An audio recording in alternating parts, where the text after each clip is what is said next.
Get ready. 10 seconds. 5 seconds.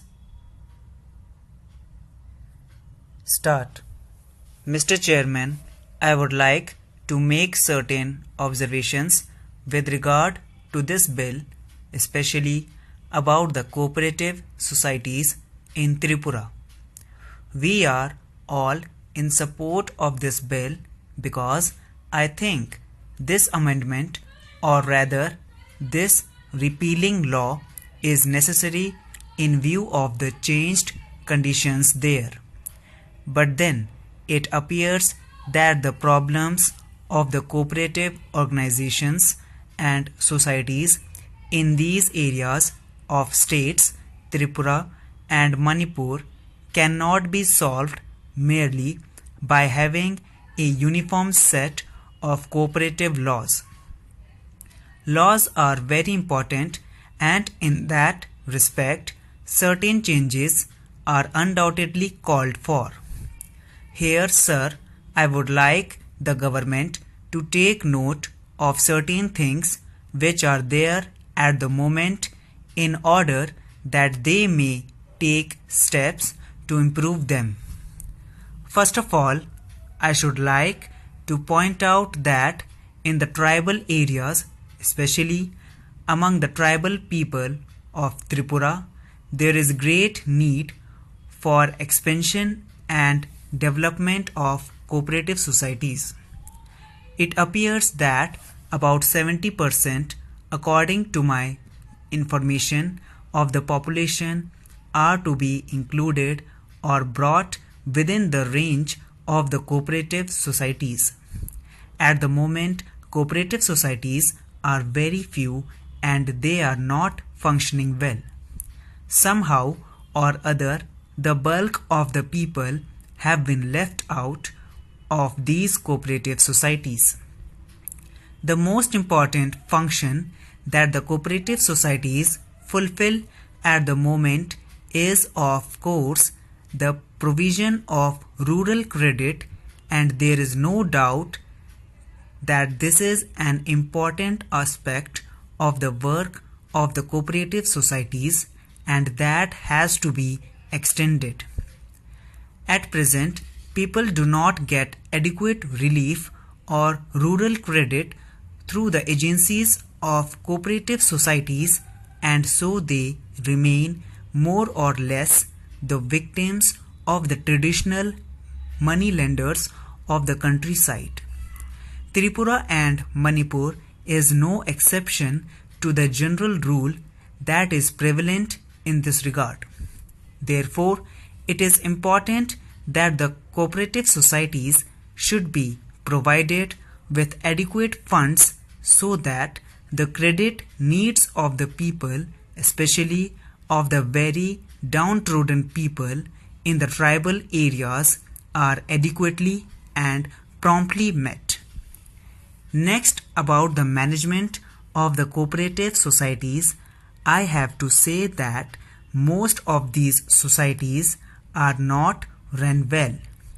It seems that there is a lot of bureaucratic interference from the top, whereas the initiative at the bottom is not yet developed for the success of the cooperative movement in our country. It seems that the majority of the stakeholders in Tripura cooperative societies do not take any interest in the affairs of the cooperative societies. It follows, therefore, that something is wrong in the management of the cooperative societies, which should explain why even the shareholders or the participants in the cooperative societies do not take part in the management of the affairs of the society.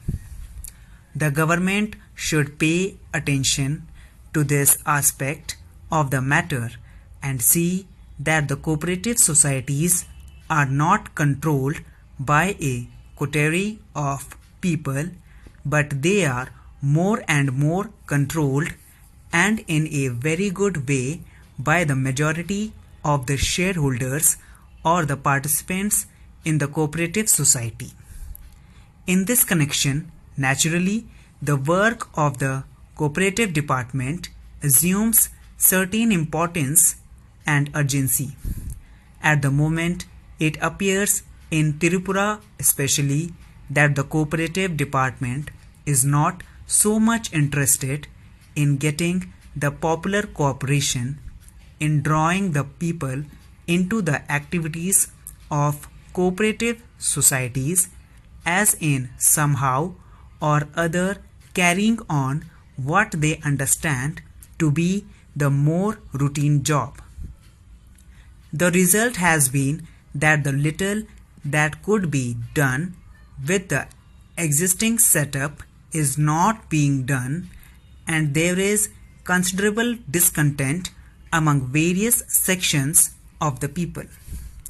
I have been informed from there that some relief officers themselves occupy positions of chairmanship, vice chairmanship, and secretaryship of all the societies, and the people are left in the background.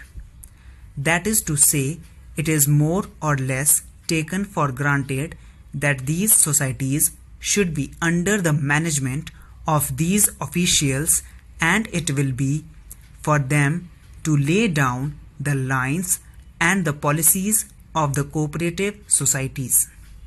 I think this is another matter which should be seriously considered by the government, whether, even if this arrangement is permissible in law or under the rules, this arrangement is suitable or expedient in the situation in which these societies are functioning.